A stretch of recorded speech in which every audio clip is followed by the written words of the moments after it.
This is Giving the Game Away, an attempt to shine light on areas of the modern sporting world that aren't talked about that much. We had the idea to do a podcast, and we originally just said to each other, right, let's interview some sports people about their mindset for approaching elite sport. But as that idea has grown and come on, we've realised that there is just so much to be encapsulated in the world of modern sport that we could talk about. And so each person we interview will try and reflect a different corner of that world.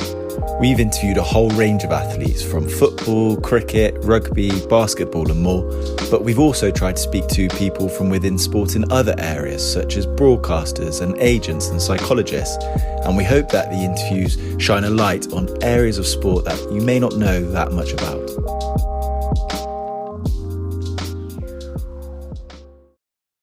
We're chatting to Emily Diamond today. She's a 400-metre sprinter for Team GB, and although only 29, she's already had a hugely successful career, including becoming British champion.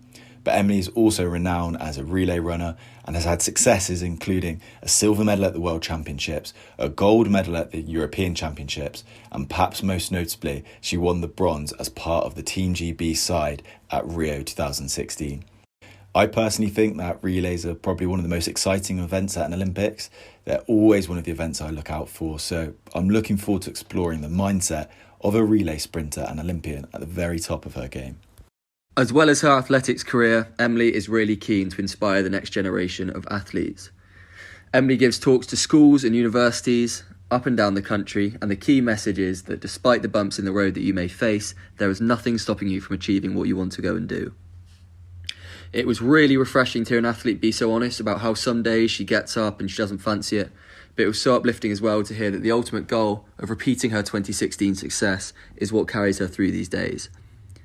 If you'd like to give any feedback on the interviews we're carrying out, please do not hesitate to leave a rating or a comment on Apple Podcasts, or send us a message on Instagram at Giving the Game Away.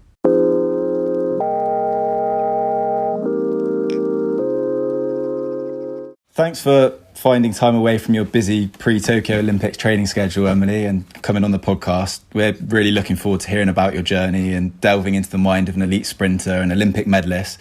But if we could start at the beginning of your career. So throughout your childhood, you played numerous sports to a high standard. I think you played tennis, rounders, hockey. Do you think that all of those sports and playing all those sports benefited you?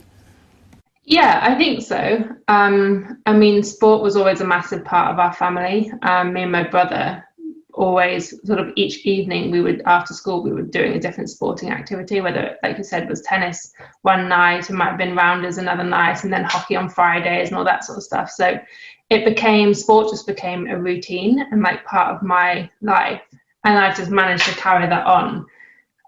Throughout university, it was just like, even I know because that's a difficult age where people start to drop out of sport, but for me, because it had been a major part of my life from primary school, it wasn't ever really an option for me to just not do anything. And then I just gradually found athletics. I think tennis was my main sport for probably about a decade, most of my childhood, if not all of my childhood.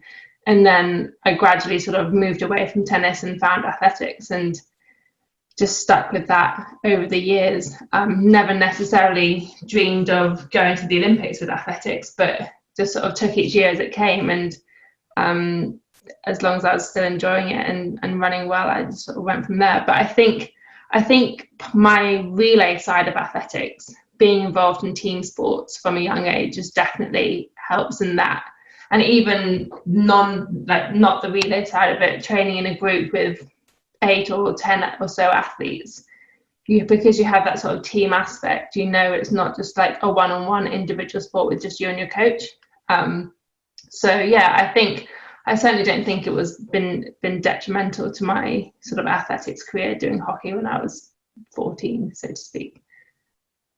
And so what age was that it became clear that athletics is the path that you wanted to go down? I think I was about year 10 or year 11 at school. I wasn't really enjoying tennis as much anymore. And I was doing all right sort of on random athletics competitions, whether that was inter-school or I was still a member of an athletics club. So I just rock up to the odd athletics event in the summer and would do quite well, having not done any training for it, apart from school hockey or netball and all that sort of stuff. So I think when I stopped doing tennis, I was like, right, well, if I'm not doing tennis, what am I going to do instead? And just athletics was the obvious second choice, if you like. So yeah, it was like I said before, it wasn't ever an option of just stopping tennis and doing nothing. So it was like, okay, I'm stopping tennis, what am I going to do instead? And that's where I went down the athletics route. And I guess it probably made sense for you to pursue athletics a little bit, because I think you had some family history in athletics. I think both your grandparents and your parents were athletes themselves. And I think, were your grandparents long jumpers? Is that right? Yeah, so my gran on my mum's side was a long jumper, and her husband, so my granddad, was a 200-meter sprinter. That was their main event. And then my mum, because my grandparents met in athletics, my mum then did athletics when she was younger, and her event was long jump, and she did that up until university age. And then, so when I was leaving tennis and was moving into athletics, long jump was kind of like the obvious starting point. And then I gradually moved to sprinting and then to 400s from that. I've heard you say as well before that one of the things you like so much about athletics is purely just the enjoyment that you got out of it, and it came at a time when obviously you weren't enjoying tennis as much. When you're speaking to kids now, would you say that just having pure enjoyment for the sport is one of the things that will carry you and allow you to progress as quickly as you did? Yeah, I think so. And I think the thing I liked about athletics is, even on training, like I'd go to the track, whether it be for training or race, with an aim, a target, a like challenge in front of me, and I'd come back with an immediate result. And I really liked that. I liked the fact that I could go to the track, do my very best, and get a result at the end of the day that no one else has affected. And that's what I didn't like with tennis, the fact that I could be wanting to do this and that, but the person on the other side of the net is affecting how I'm playing. Whereas in athletics, I liked the fact that I had my own lane, I could do my own training, I could just run, and no one else could really affect that. And that's one of the things I really enjoyed. And one of the things I mentioned to the kids when I speak in schools and stuff is, because I did so many sports as a kid, I worked out which sports I enjoyed the most and then which sports I was the best at, and was kind of lucky that athletics happened to be sort of both. But then naturally, I suppose you enjoy the ones that you're good at as well, because you're doing well at them. But yeah, I think I wouldn't be able to do it for so long if I wasn't enjoying it, I think. Yeah, and you were doing so well at athletics at a young age.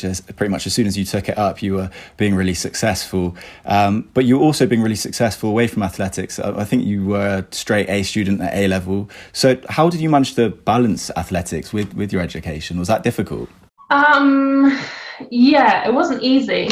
I definitely had to make sacrifices. But I was quite driven in that I knew what I wanted. So I knew I wanted to do well in athletics, but I knew I wanted to do well in my A levels as well. And I wasn't the sort of kid, I guess, at school that was like keen to be going out every night on a Friday and weekend anyway. So I didn't feel like I was really missing out in that respect. I do remember I had to leave my leavers dinner at school early because I had the World Junior Champs trials in Bedford the next day, so I couldn't spend all night at the leavers dinner because I was trying to qualify for World Junior Championships the next day.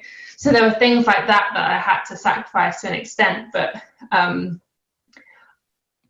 I think with competitions and training and my schoolwork, I just had to be super organized, and I learned back then how to be organized and how to manage my time, which is what I've sort of taken up with me now. And sort of almost any free time I had back then, if I knew I was going to be I'll finish school at 4, I'd then drive straight to Bath Uni, which is an hour away, do a 2-hour training session, spend an hour driving back. That's my evening gone. So I wouldn't have time to do my homework and my revision in that evening. So if I had free periods or whatever at school, I would spend that time doing the work rather than sort of sitting in the sixth form block chatting to my mates, because I knew that I didn't have the evening to do the work. So I just had to manage my time and organise it and plan it out as much as I could. And that sport work balance must have been all right as well, going to Loughborough, because the people that we've spoken to, a few of the athletes who have gone through there just say the sporting culture there is incredible, and obviously it's a great place to study, but at the same time it's just so renowned for producing so many Olympians and top sports people. Yeah, I think when I was looking around universities, Loughborough just jumped out at me, and I ended up having Loughborough as my first and second choice. So for me, I didn't want to go anywhere else apart from Loughborough, but I mean, partly because of the athletics facilities, but also the course I wanted to do. The one in Loughborough was the best for how I wanted to dictate my course. So that's why I sort of went there, and then was lucky that I think about a couple of months after I joined as a fresher, athletics coach came down from Scotland that ended up being almost the perfect coach for me. So I moved to his group and created such a bond and a great that coach-athlete relationship that he, in such a critical time in my athletics career and general career, that sort of kept me on the path and sort of kept me progressing with that, which made a big difference, I think. Yeah, I mean, the coaching and facilities at Loughborough just seem unreal, so it's going to help, isn't it? But I think whilst you're at Loughborough, you actually got selected to be a reserve at the London 2012 Olympics. And now, even though you didn't actually get to race while there, it must have been a great experience to be a part of all of that. Yeah, I think that 12 months in the lead up to the London Olympics was crazy, because I wasn't even doing the event 12 months prior to that Olympics. So I was a 200 meter runner and went to the World Student Games in China in August of 2011. And one of the girls got injured in the warm-up for the 4x4 relay in China, and because I had just done the 4x1 and was warmed up, they sort of roped me into the 4x4, and I ended up running a lot quicker than myself and anyone had expected me to. So we decided to do a few fours the following year, which was Olympic year, came fourth at Olympic trials, qualified for selected as part of the squad for the relay, and then all of a sudden I was at the Olympic Games, which I was never even really dreaming of 12 months before that. So I was spent the whole time going around the Olympics in London, just not quite believing what was going on. I was all of a sudden in the Olympic Village. The Duchess of Cambridge was visiting our accommodation block one time. I was in the lift with Jess Ennis and all these sort of superstars that you'd dreamt of and just only ever seen on TV before, and all of a sudden I was thrown into Team GB in that big team with all these incredible people, and you're wandering around the village and you're seeing everyone from all over the shot, and it was a very surreal moment. And I think I was never expecting to run. There was the possibility, because if you're part of the squad of 6 or 6 to 8, I think, and they don't select the 4 that run until the day before the race. So there was always that possibility that you could, although I knew the odds were unlikely, having been so new in the event, that I was kind of there for the experience, ready for Rio and 4 years later. But because of that, even then, you sort of think there was, I think, someone, I don't know whether I should admit this, but in the team thinking, oh, let's go out tonight, let's have a party in London. I'm thinking, it's the heat of the Olympic Games tomorrow. It's like, okay, we might not run, but I can't go out. Just think, what happens if 3 people get food poisoning tonight and I then end up can't running the Olympics because I had a night out in London the night before. So so it's one of those where I wasn't expecting to run, but you still have to prepare and mentally and physically prepare that might happen. But it was an incredible experience anyway. Do you think that experience of being in and around Team GB and being in the Olympic Village, do you think that ultimately helped you 4 years later when you went on to have such a successful Olympics? Yeah, definitely. I think if I had gone to Rio having that had been my first time, I would have been more overwhelmed with the whole experience. Whereas because I'd done that before, and been in the village and been in that environment, I kind of knew what to expect. So I wasn't quite as overwhelmed as perhaps I would have been in London. So yeah, definitely. And I think that's one thing that the BOA and British Athletics and the team try and think about to an extent, that they try and think about who might be a big key member of the team in 4 years' time, and let's sort of help them out now, in order to prepare them for that time in sort of when it comes for, or however long after. Yeah, it sounds like a good idea, because I can imagine it is just very overwhelming. The whole build up to the games, it must just be just a crazy experience. Like, we spoke to Alex Davis, who was at the Rio Olympics as well, for the rugby sevens, and he was just talking about the build up to the Olympics, about how overwhelming the whole experience was. But he was talking about, like, even getting the kit was just the most mad experience. Well, that's the thing as well, because there's so much to the Olympics that is away from what you see on the TV, which you would never know about unless you were experiencing it. And like, when I tell people how we get our kit, like, people can't. So how, like, you don't just get a box delivered by DPD at your front door one day. Like, I think kitting out took us about 5 or 6 hours, and you have your personal shopper, and you go around and you come home with 3 suitcases and a whole bag of free food and all this sort of stuff, and people are just like, what, how is this a thing? And then we had, because we were at the holding camp with the rugby sevens team and the swimmers beforehand, before we went into Rio, so that as well is something that you don't sort of see on TV. And the facilities that we had there, we had like exclusive use to this massive campus of anything you would ever need. And then going into the village, and you walk into your dormitory, and there's your sort of 2 beds, and it's very like basic dormitory, but then on your bed you've got stacks and stacks of free stash and mobile phones. I've got the Olympics engraved on the back of it, and free headphones, and there's just so much stuff that you just get that comes with the Olympics, that sort of, it's just added excitement to the fact that it's an Olympics. Did it feel even sweeter as well, because you had been injured the year before, hadn't you?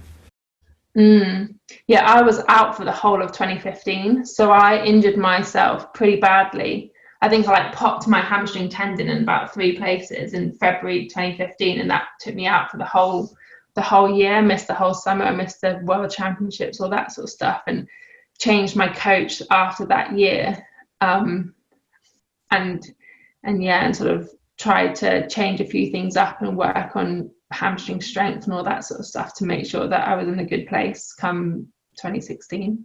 And it seems like you were very ready when the time came to race. I think you've said in an interview before that when you did the heats for the individual, which was I think the first thing you did at the Rio Olympics, you actually were the least nervous you'd been for any race that year.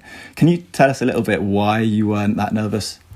I think as an athlete, you sort of, the Olympics is the pinnacle of an athlete's career, and you spend your life, or I'd spent 4 years after London 2012 dreaming of getting onto the track in 2016, and I was so nervous for my first track race of 2016, which was a random meeting in Germany with one man and his dog watching. I was 10 times more nervous for that than I was the final of the Olympic Games in the relay, or the heat of my individual, the first time I stood on the line by myself at an Olympics, and I was more nervous at a random meet in Germany with no one watching. But I think because I had made it to the Olympics, it was like that I'm here now. I've made it. Whatever happens now, obviously I want to still do well. I don't want to just flop, and it's okay because I've still made it to the Olympics.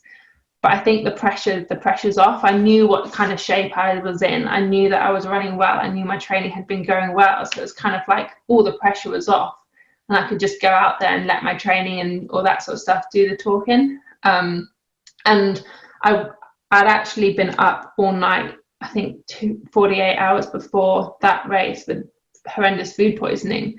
So because of that as well, I think, well, I made it onto the start line. Whatever happens now is just a bonus. As long as I don't make a fool of myself halfway around the track, then we're all good.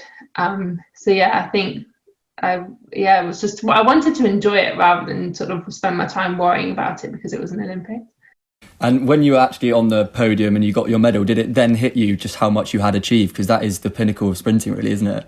Yeah, I think. So we crossed the finish line. Well, Christine crossed the finish line in the bronze medal position, and I think, like, I watched the clip back a while ago because I did a talk, and you sort of see my face is just an utter shock. And then we do our lap of honour, and I actually see my mum in the crowds. She had run all the way down to the front of the stand on my lap of honour, and I remember looking at her thinking, like, what the hell has just happened? Like, and I wanted to make the Olympic team, obviously, but I'd never dreamed of coming home with a medal. And I was just like, what on earth's happening? And then when we stood on the podium and they called our name and they put the medal around, it just hit me and I just bawled my eyes out. And I just blubbed on the podium, to sort of think, I can't, this is just insane. Like, how on earth, I'm not just an Olympian, and now I'm an Olympic medalist, and like, that's not supposed to happen. What is this?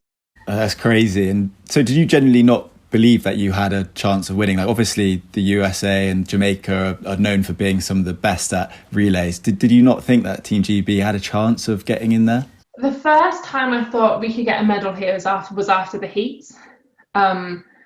I think, like, obviously we wanted to do well, and we won the European Championships about a month or so before, and we won that in a world leading time. But we knew, obviously, at the time, USA and Jamaica were very strong teams, and hadn't done a lot of races beforehand. So there was always going to be essentially a fight for, I mean, anything can happen in a race, but they would need something bad to happen for America and Jamaica not to get a medal, essentially. So it was kind of like all these teams fighting for the bronze to an extent. And I don't know if it was because I didn't want to get my hopes up, or you never know what the situation is going to be like in terms of how people are racing or how people are doing. I didn't want to sort of think a month out, 2 months of, oh yeah, we're going to get a medal here, we're going to come back with a medal. And the 4x1 girls had their final the day before us, and they got bronze. And I remember watching that thinking, imagine, like, they've now got an Olympic medal. Imagine if we could do that tomorrow. Like that would be the best thing ever. And I think after that, it was kind of like, yeah, we can do this, because our Olympic final was about 10:45ish, I think, at night. So we had the whole day to mull over what potentially could happen and basically sit it out, after watching the races the night before. And I think it was that day when I was like, yeah, we could actually do something here. We could get the medal. And how did you actually celebrate? So didn't you go to Buckingham Palace at one point as well? Yeah, so I think it was a Saturday night, our final, but because the race, like the rest of Team GB had basically were done, because it was only the marathon the next day, and I think we had about a handful of athletes in the marathon, but not many athletes. I think it was our team and Mo that were potentially the only people competing on that Saturday night. So the rest of Team GB were basically going out on the Saturday. But because our final wasn't until 10:45, we didn't get back home to the village until about 2 o'clock in the morning, I think. So then had to get food and all that sort of stuff. And then we had to be up again at 5:30 to do a morning of media. So we missed the sort of fun, if you like, of the Saturday night, last day of the Olympics. Because we were sort of busy. I mean, I'm not complaining. I'd rather have a medal, I think, than a night out in Rio. But we missed that sort of celebrations. But then when we came back to the UK, there was the Team GB like celebration parade. So there was one in Manchester, and then there was one in London the following day. And then I think those that won medals were then invited to Buckingham Palace sort of that afternoon, where we got to meet the Queen and Prince Philip, Wills and Kate. Harry was there. I don't think Meghan was on the scene by then. I think it was just Harry, Wills and Kate. But then the Queen and Prince Philip, and yeah, that was a surreal experience. Managed to escape into the room next door and take a few selfies and a few photos. Did you actually chat to them at all? Did you chat to the Queen? Yeah, chatted to the Queen. I think I had got a photo sent out to us of chatting to the Queen and wow. Prince Philip. What do you even say to them? All I remember is that Prince Philip told us we were all mad, which was quite funny. But I think it was just worried that you would do something wrong, or yeah, because people came around beforehand and were like, "Oh, this is the protocol. Like this is what you address. Like you have to say, ma'am, and all this sort of stuff." And if she puts her hand out to shake your hand, then you can shake it. But if she doesn't, then you don't put your hand out to shake her hand. And so you're spending the whole time thinking, shit, what the hell did they just say? What am I going to do? Like, this is going to be a nightmare. I'm going to make a fool of myself in front of the Queen. But it was so cool. And that goes back again to what you were saying before about in the lead up to the Olympics, there's so many things that you don't think of that are involved in it. And then that's obviously the same when you come back, meeting the Queen and going to Sports Personality of the Year and all those things must have felt so nice. Yeah, I think as well, but I think 2016, maybe it was a year or so before, was my first sort of time invite to Sports Personality, which again is a sort of bucket list tick sort of thing, which was good fun to do, and sort of meeting all these superstars again that you only see on the TV. Yeah, pretty surreal walking around and just seeing all these like world-class athletes just at the same event, and you're part of that group. That must be amazing. Yeah, and then I just spend my whole time being starstruck, like, I really want to get a photo with so-and-so over there, but I can't do that. Like, that's embarrassing. And there's other people that just walk up and go straight in for a photo, and there's me sort of carrying in the back. How soon after you'd come back were you back training? Because it's obviously a really relentless nature of sprinting. You obviously have to be back training quite soon. Was it, how long until you were back training again? Probably about 3 weeks. And that's one thing I actually really struggled with. I think because you have this massive build up to an Olympic Games, and then all of a sudden that happens, and then you come home, you get a little bit of a break. I think I had 2 weeks off, but I was working in a school at the time, so I had 2 weeks off, and then the school started back on the 3rd of September or something.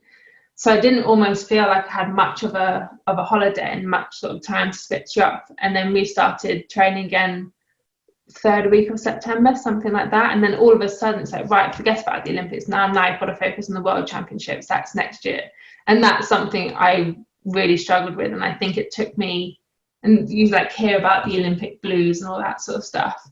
And that's something I definitely experienced. And it took me probably a good few months to really get my mind onto like the World Championships for the next year, and trying to focus on that. Yeah, I guess when you achieve something so incredible, it can sort of go one of two ways. Either you can be motivated to get it again because you've had a taste for it, or it can actually make you a bit demotivated because you've had it and you maybe have less desire to go and pursue it again. So I can definitely see how it can go one of those two ways. But actually, talking about your training, can you give us a little bit of an insight into what it's like? Because obviously being a sprinter, it's such fine margins, so you've got to be so strict to make sure that you get every possible millisecond. What's your training regime like, and what's your diet like? So I train 6 days a week. So Sunday's my day off, and I'd have 3 track sessions. So I'll run on the track on Mondays, Wednesdays and Fridays. I'll do 2 gym sessions, and then I'll have like a aerobic sort of active recovery type of day as well. But that will stay the same sort of through September all the way into the summer season. But what I would do on those track days is what would vary. So I'd have like a speed day, say on the Monday, where I'll do block work, technical stuff, 60-meter sprints up to probably about 120 meters, that sort of thing. And then Wednesday tends to be a big sort of lactic day.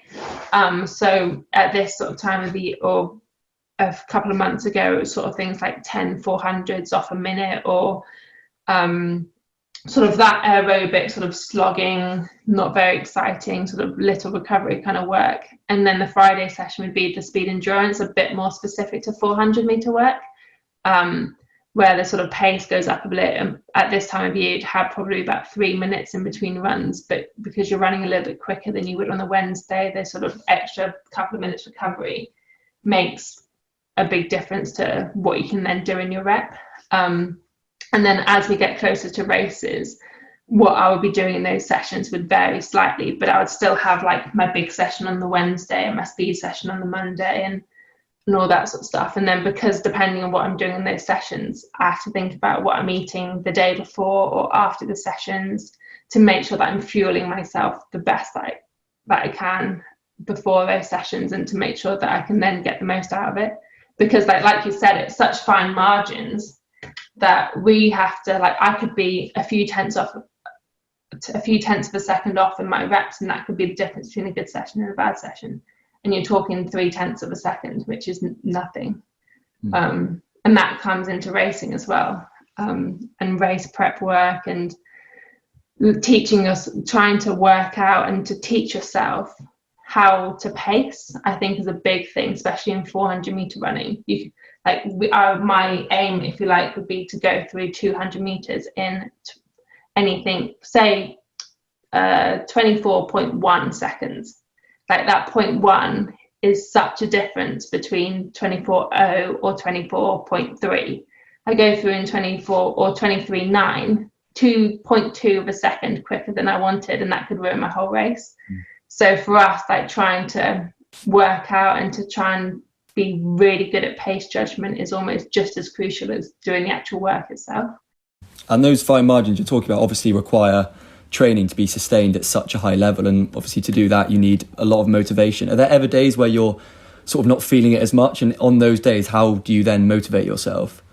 Yeah, definitely. There are certainly days where I don't want to train, or I'm finding training a lot harder. Like I said to my training partners today, I did a session today that went quite well, but 2 weeks ago I found so tough and was running slower, and I'm like, how can I be running quicker today but it feels so much easier than what I was doing 2 weeks ago? And it's like, you have your fluctuations and good days and bad days, and some days where you just don't, the last place you want to be is at the track, but you just have to get it done. And it helps if you've got a training group, because you kind of bounce off each other, and if some person's not feeling it, then at least you've got somebody else there to sort of bounce off or get you sort of a little bit more up for the session, and your coach is there, so that helps, because you're not going to sort of just not do a session when your coach is there.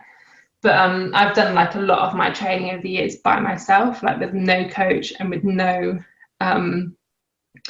training partners or anything. It's literally just myself on the track, and that can be really difficult, because like if I didn't go to the track today, and I could still text my coach like, yeah, these are the times I ran in my session, he wouldn't know that I wasn't at the track, but yeah, I would still go to the track and do my session.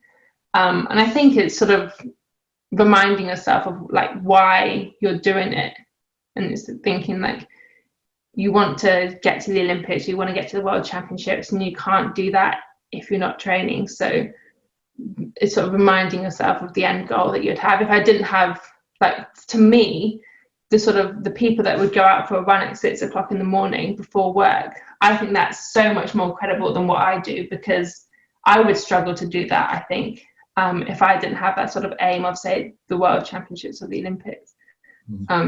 So really it's quite easy for me just to get up and get to the track. I think that's something that we've found from chatting to a lot of athletes. I think people sort of assume that athletes are sort of superhuman. They'll go in and their motivation levels will always be incredibly high, but there are obviously going to be days where you don't feel it, and then that brings in the importance of having resilience, which is something that you talk to kids about a lot, isn't it? And being mentally strong and mentally resilient, is that something that you feel is really important? Yeah, I think so. And there's so much in terms of sort of resilience that we have to make sure we have sort of as athletes, whether it's dealing with training, dealing with setbacks, dealing with mental struggles, or just not wanting to turn up to the track. And sort of, I think even like in lockdown, when there were no races about, I think there was one session where I was in the gym and I was like, nah, like why am I doing this? Like, what is, like, why? And I think that was like one day when I really struggled. But other than that, it's kind of just, I think as well, because we're in such a routine with it, like I know that I get up at this time, I have this for breakfast, I then need to do this and this, I leave the house at this time to get to training for this time. If I didn't do that, I would kind of be lost. So I think that helps as well, having that sort of routine and focus of the sort of end goal in sight.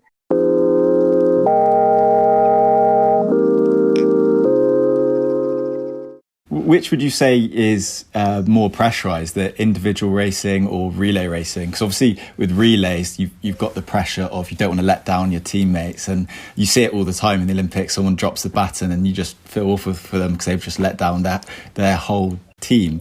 Do you find that pressure? Do you worry about that?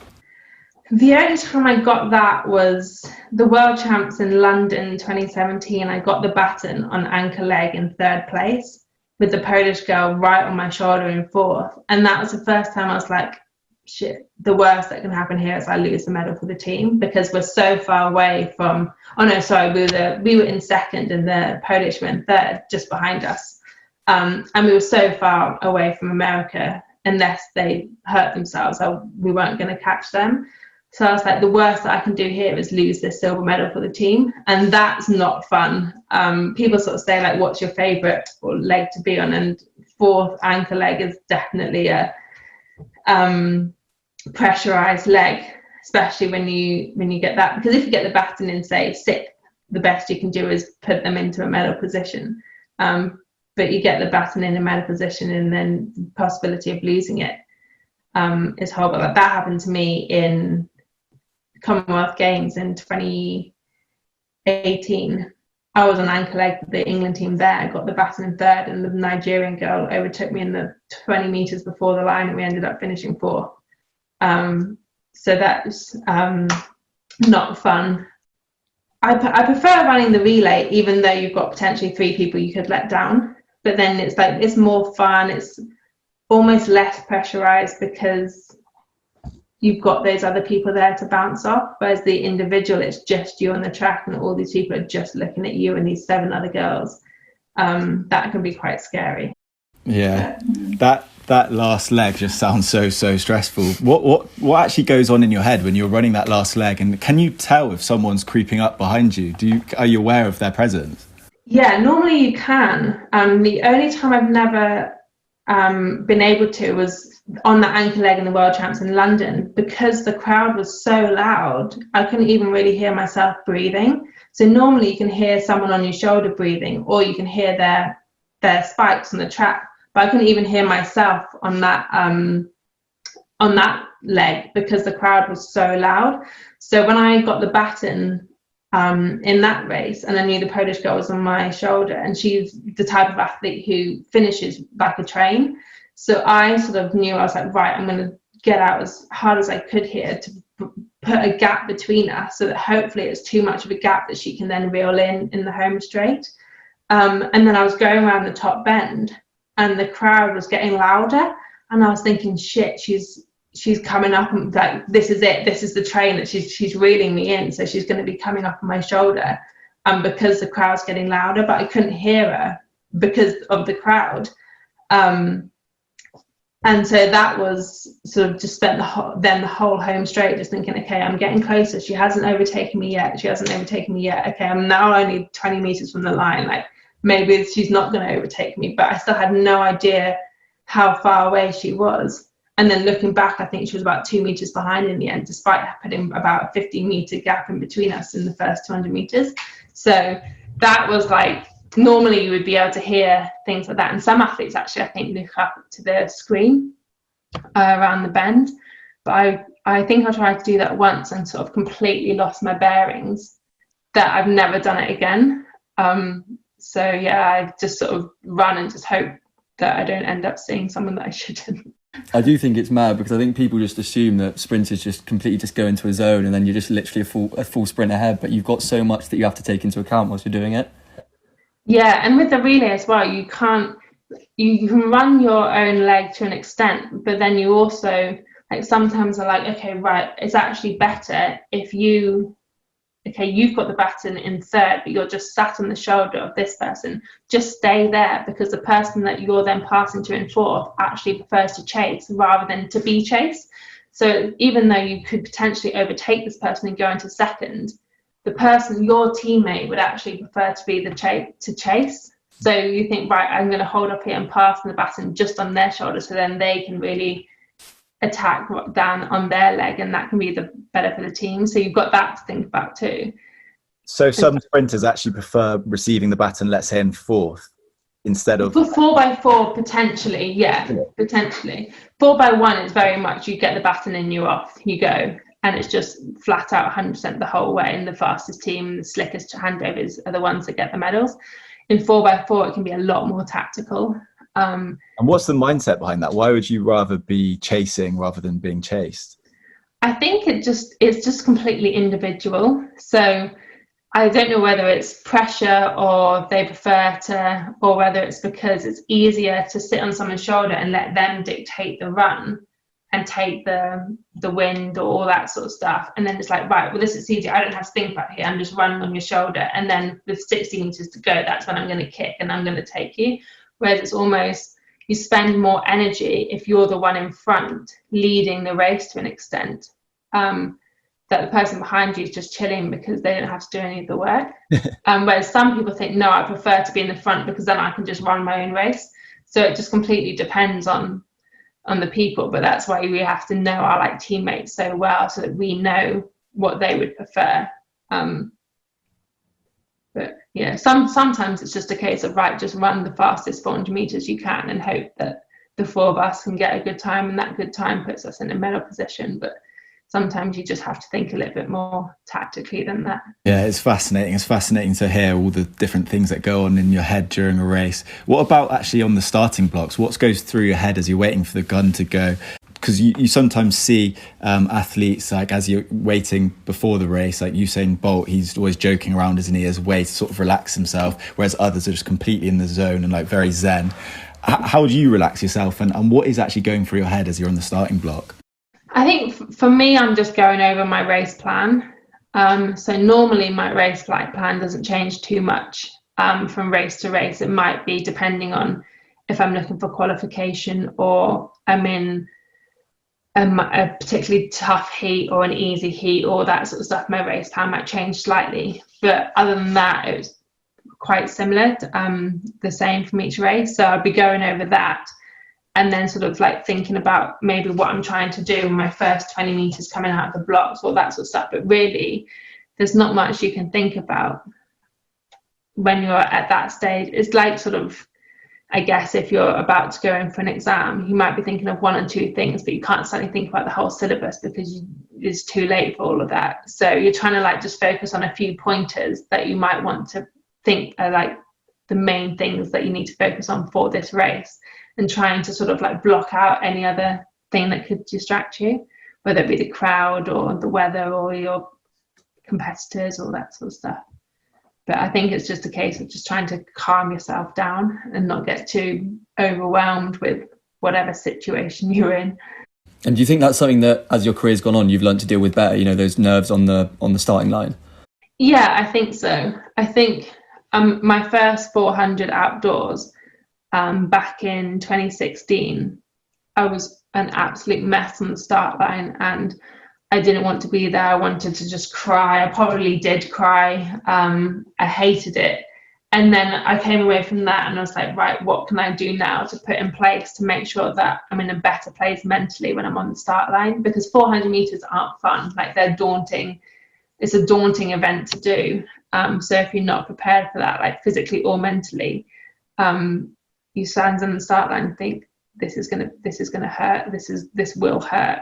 Whereas I'm much better at that now. I think one time where I wasn't and I let my individual in London in 2017 at the World Champs, I let the size of the stadium and the sort of situation that I was in overwhelm me, and I didn't therefore perform as well as I could have. And I hadn't really done that before. I hadn't really sort of focused more on the crowd or the environment or that sort of stuff. And normally I'm just very much focused on what I have to do in my race, and I wasn't there. And so now, since that, I've sort of made sure that I'm back to sort of focusing on what I need to focus and not getting too distracted. Yeah, but it can be difficult.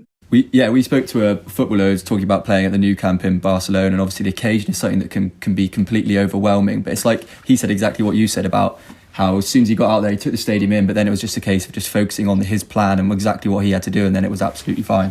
Yeah, exactly. And I think if you sort of think about it, whereas now I sort of try and think this just another 400, I've probably run hundreds of 400s, whether it be training or competitions in my lifetime. That this is just another, it just might have a few more people watching it. But London, I definitely let the occasion get to me, and as such, I didn't perform as I could have done, which was frustrating. And especially in a home crowd, you want to do your best. Yeah, and it seems like the crowd at a relay is always one of the loudest, because it's probably one of the most exciting events at the Olympics, but the crowd always loves it at an Olympics, loves the relay. It's also one of the last events as well, so I can imagine that can be quite overwhelming, especially, as you say, in front of a home crowd as well. Yeah, I think the relays are good as well because there's so much going on. So there's so much, so you could have a battle out the front for gold and silver, but then you could have a battle between 4 teams for the bronze. And then those 4 teams could become 5 teams after one changeover. And there's so much chop and changing that I think as well with the relay, especially in 4x1 as well, because it happens so quickly. And then you think, right, this person in third, and it's like, wait, hold on a second, where have they gone? Oh shit, they dropped the baton 2 changeovers ago, and I completely missed that.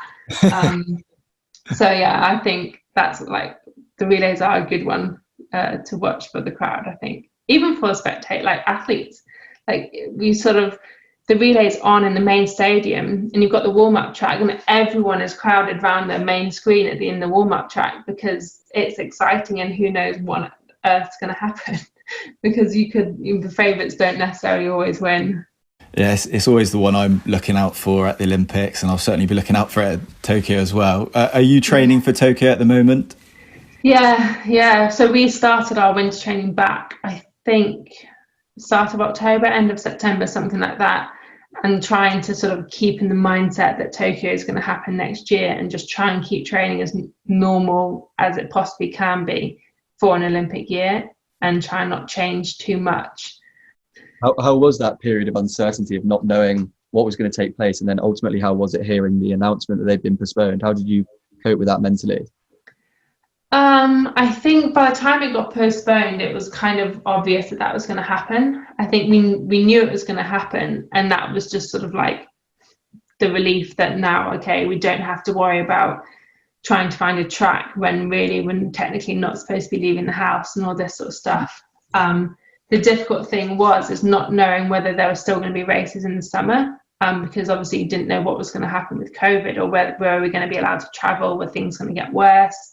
So that was difficult in terms of trying to plan our training. It strikes me that adaptability is something that you just got to have as an elite athlete. Like the Tokyo announcement is something you've got to adapt to, and it must have been the same at the start of your career. London, you hadn't done that length of event that much, and you just had to adapt to being a reserve and getting called up to the team. Yeah, we have to potentially be able to adapt from doing with one focus one day, and we could have a completely different focus the next, depending on what's happened in those 24 hours, whether it be an injury or personal situation or coach situation. There could be anything, or Olympics cancellation, all that sort of stuff, that we have to almost be able to just do a 180 within a click of a finger kind of thing, which can be tough. And that's one thing I think it's sort of like with going back to the Olympic blues and stuff, you're sort of all focusing for the Olympics for so long, then that happens next day, right, World Championships now, you've just got to change just like that, which can be tough. But there's one thing I think that you definitely have to be able to do quite well as an athlete. Yeah, I think to be an elite athlete, these are the sort of mental skills that you need to be able to perform at the very highest level. And it's something that you're talking to children about at the moment. You haven't been able to do it recently because of COVID, but haven't you been going into schools and giving talks and motivational talks about how to train your mindset to be an athlete, essentially? Yeah, I think last year, and I kind of started it after 2016, after the Olympics, because as many athletes, I had a number of setbacks in the lead up to 2016 and the Rio Olympics. And the Rio the relay in the Olympics and making that team was kind of like a tick in that box and the icing on the cake, or I'd finally achieved this dream that so many people said was never going to happen. So I then kind of like proof that if you believe in your own abilities and yourself, and if you're determined enough and committed enough, then it doesn't matter what all these other people might be saying, might be thinking about you. As long as you still have that belief in yourself and go out there and put in the work, you can still kind of achieve it. And so after that, I was like, right, I want to share my story and I want to talk about this, because I don't want these kids to potentially be told they're not good enough, or they might have dreams of being playing in the Premier League and people might be laughing at them, thinking, you want to be like Wayne Rooney, like, yeah, good luck with that kind of thing. And it's like, well, why not? Like, who says that so-and-so from Manchester can't be the next Wayne Rooney, or that sort of stuff? And So that's what I like enjoy going to do now, to sort of share my story, to share the setbacks I have, so that if they're struggling or if they're finding themselves in similar setbacks, then there's someone personal that they've met that's been through a similar experience. And I sort of take my medals in and all that sort of stuff, and the kids seem to enjoy it. And like I said, I talk about the Olympics from the athlete side of it, and not necessarily from what you see on the TV.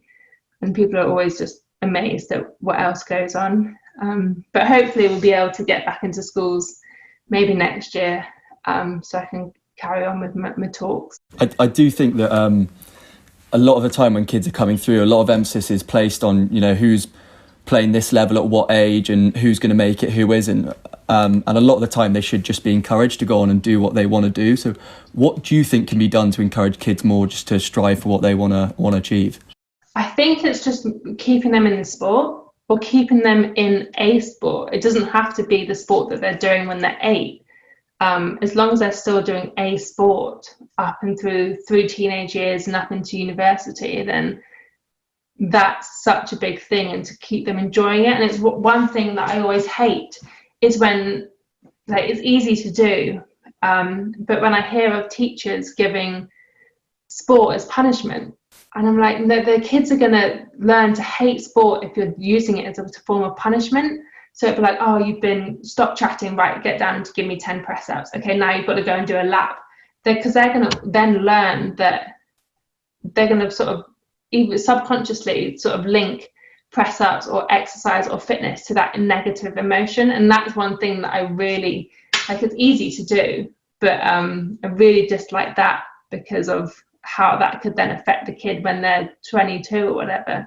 Yeah, so true. I've never thought of it that way, but it is so true, isn't it? And there is quite a big drop off of sports participation. Maybe when you get to about 16, 17, loads of kids sort of give up sport, which is a shame, and that probably does need to change. And that's probably where your motivational talking going into schools could help, because it might inspire some kids to continue playing sport and striving for their goals. With that as well, like when I was in year 11, I think it was, at school, I was ranked 40th in the 200 meters in the southwest. So not even in England or the UK, or like, I was not one of these like child prodigies that were like winning everything as a kid. Like, I wasn't anything special. So I could have easily thought, well, I'm only 40th in the UK as a 16-year-old, and 40th in the southwest, sorry, as a 16-year-old. And southwest isn't a big region for athletics. So I could have easily thought, well, why am I even bothering with this? Like, I'm never going to be number 1 in the UK if I'm nowhere even near being number 1 in the southwest. So I think it's just a case of carrying on as well, and just gradually chipping away at it, and knowing that it's not going to happen overnight. You just have to sort of keep at it and keep sort of hoping that you'll gradually get that improvement. Mm-hmm. I think there's a lot to be said as well for helping coaches and helping adults understand that, you know, their kids might go through a few setbacks, and there's right ways to be able to help them deal with that. Because at the end of the day, like an 11-year-old kid, he won't know much about his long-term potential in the sport. He won't know how to deal with setbacks. There's probably a lot that can be said for helping adults and coaches understand how to deal with that as well. Yeah, exactly. And when I first was getting part of like the GB athletics and working with Bush athletics, gradually going from a junior to a senior, we had a psychologist come into us called Dr. Steve Peters. You probably might have heard of him. He was a psychologist with the British cycling team and stuff, and he's written various books. And he talked to us about one of the books he'd written about the chimp mind management. And like, I still refer to that today, which is probably about 12 years later.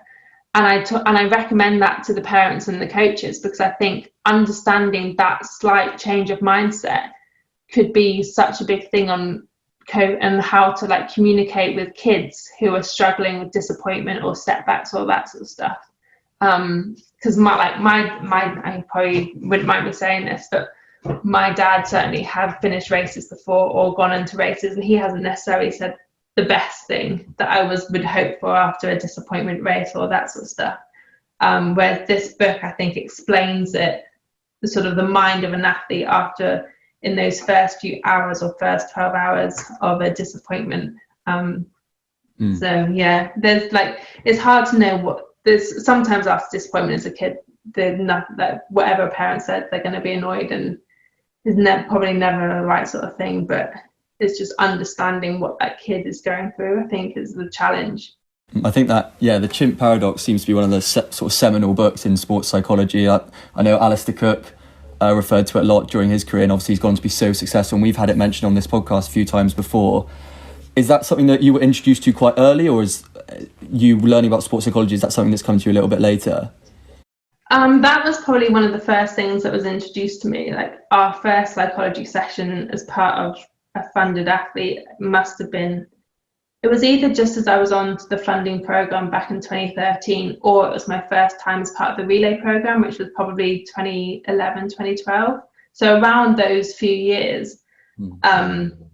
And I think that just hit such a nerve with me, because it made me realize that, that makes sense why I'm thinking this after a race like this, or that totally makes sense now. And then, so we had those meetings, and then I didn't really do much in terms of sports psychology until about 2015, 2016. So a few years later, when I was making that transition to 400, and I thought, right, I need to work on my psychology again a little bit more here. Because there's a bit more to it than just thinking about the chimp. And then you said that you had a psychologist on board. What sort of things would he help you with, and what techniques would he give you to use? So he kind of was just someone that I would speak to. So he'll be like, okay, right, well, what are your goals this year? And I'd be like, oh, well, I'd love to make the relay team in Rio. And he goes, well, why not the individual? And I'd be like, oh, well, I didn't think I would do it. Oh, that'd be amazing, but I don't know if I'm good enough to do that. And he's like, well, why not? Like, why are you not thinking that you're good enough to do the individual at the Olympics? Why are you just like thinking about the relay? So he kind of like worked on improving my self-confidence, I guess. And then I would talk to him before a race, and I'd talk to him after a race, and we'd kind of like debrief. And if I had a bad race, I'd be like, right, okay, what happened? And he kind of like made me be honest with myself and him. And he was an ex-England rugby player, so he knew sport and he knew what it took to be the best in the game, but he wasn't an athlete. And I think that helped, because I didn't feel like I couldn't say certain things because he was an athlete or he was in the system or all that sort of stuff. So I could literally just be completely honest with him and say exactly how it was. And he would tell me exactly how it was, which I think worked for me. So he wasn't like a yes person. It was like, oh, you'll be fine. Like, you'll be better next time. Like, don't worry about it. He'll be like, no, why did you do this? Like, okay, why did you wanted to run 24.2 seconds for the first 100. So why did you go and run 24.8? And I'd be like, oh, I don't know, I just did it. And he'd be like, well, don't do it next time. And then I was like, okay, well, I didn't do it next time. So I think like it kind of worked, and his personality and my personality and his background and all that sort of stuff worked really well. So. And yeah, it's clear there that you set goals for yourself, and more often than not, you do go on to achieve them. So what would you say are your goals for the next few years? If COVID aside, was getting and wanting to make my third Olympics and hopefully come away with a second Olympic medal is definitely up there as my main goal. And then the good thing about athletics is we have major championships every year. So then the following year is another World Championships, and that's over in Eugene. And I've never been to Eugene before.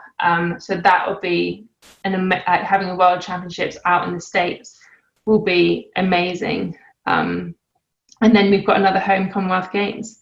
So, and winning a medal at a home Commonwealth Games would be another, like standing on that podium in the England kit. I would like to go there and be pushing for a medal, I think, in the individual as well as the relay. So they're sort of the next 3 years. It's hard to plan too far ahead because a sport, anything can happen. But yeah, going all the way to the Commonwealth Games and coming back with a medal from a home champs there, I think would be pretty cool. Yeah, it sounds like you've got a pretty great 3 years mapped out, and hopefully the Olympics goes ahead, and hopefully there might even be some fans there, because it would be great to see. Yeah, quite. You just have to hope. Keep everything crossed.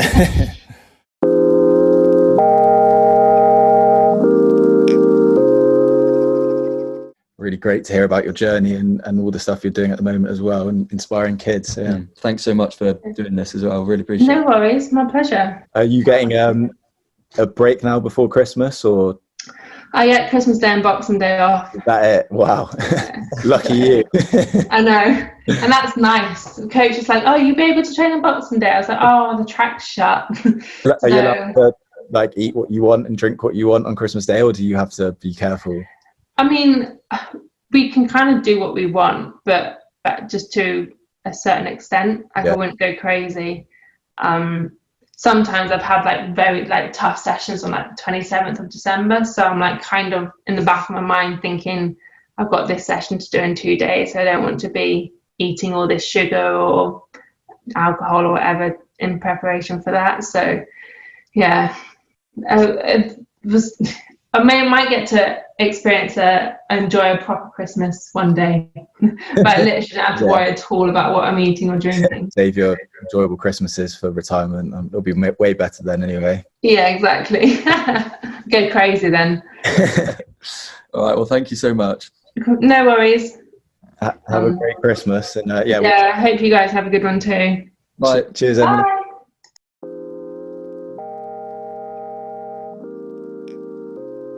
I found that really fascinating, and I enjoyed hearing about the intricacies and the psychological challenges of sprinting, which I didn't really know that much about before. And I think some people who don't understand athletics might just see sprinting as a case of running as fast as you can around a lap. But I enjoyed learning that there's way more to it than that. I mean, Emily has so much to think about during a race, and there's so many mental battles going on during the 50 or so seconds it takes to get around the track. But what else really struck me was the unwavering dedication Emily has for her craft. And since she took up athletics as a teenager, she's had to make so many sacrifices. But ultimately, it was all worth it when she was stood on the podium in Rio de Janeiro at the Olympic Games with a bronze medal hanging around her neck. For me, I think what stood out from our chat with Emily there was how she really does feel that people, if they can be taught to have some self-belief, they can go on to do whatever they want to achieve. She was saying she wasn't ranked particularly highly in terms of sprinters in the country when she was at senior school, and a lot of people would see that as demotivating, but she has gone on to win Olympic medals and world championships, and is real proof that you should always carry on striving for your goals. That unrelenting dedication to get where she got to is really admirable, and I think it's so good that she's using her lessons and her experiences to teach the next generation of athletes.